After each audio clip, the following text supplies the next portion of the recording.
Earlier this year, Houston-based Cobalt International Energy discovered a deepwater reservoir believed to hold approximately 1.5 billion barrels of oil off the coast of Angola. Since then, international interest in the potential that the country holds in regards to oil reserves has intensified, with oil majors such as BP, Statoil, Total, Repsol, Eni and ConocoPhillips obtaining rights to operate in the region. Sudan is another African country that has recently signed oil exploration and production deals with foreign oil majors on 9 blocks, securing investments of $1 billion in the country. Production in Sudan will take several years as seismic surveys and drilling of exploratory wells are carried out in the blocks. The government intends to meet domestic demand with the new oil production and export the excess. By the end of this year, the country aims to achieve a 50% increase in its current production figure of 115,000 BPD to 180,000 BPD.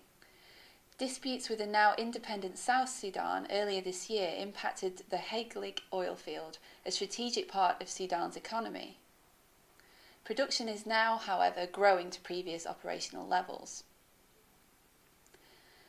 Last month, I attended the World National Oil Companies Congress in London. At the conference, there was much discussion about the ever-growing importance of investment into exploration. There was a sentiment among speakers whose companies operated in regions affected by the Arab Spring that governments have done relatively little to disrupt oil operations within their respective countries, realising how important the industry is.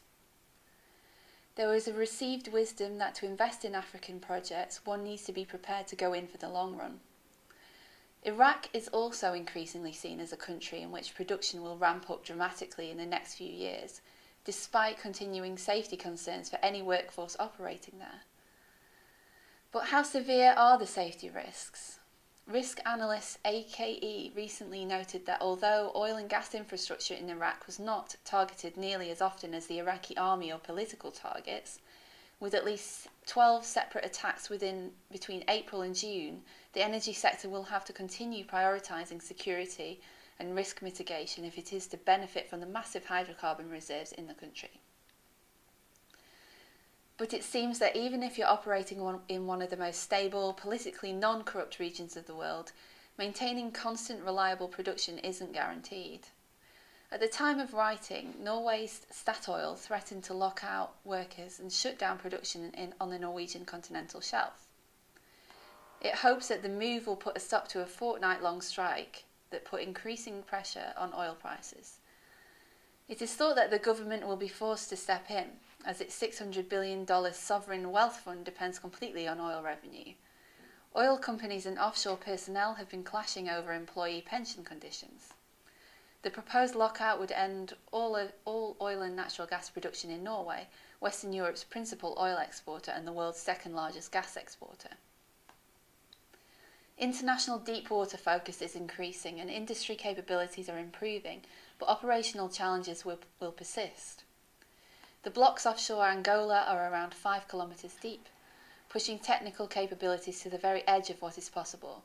But the quest for a stable political operating environment and securing good levels of personal safety for a foreign and domestic workforce will continue to challenge IOCs.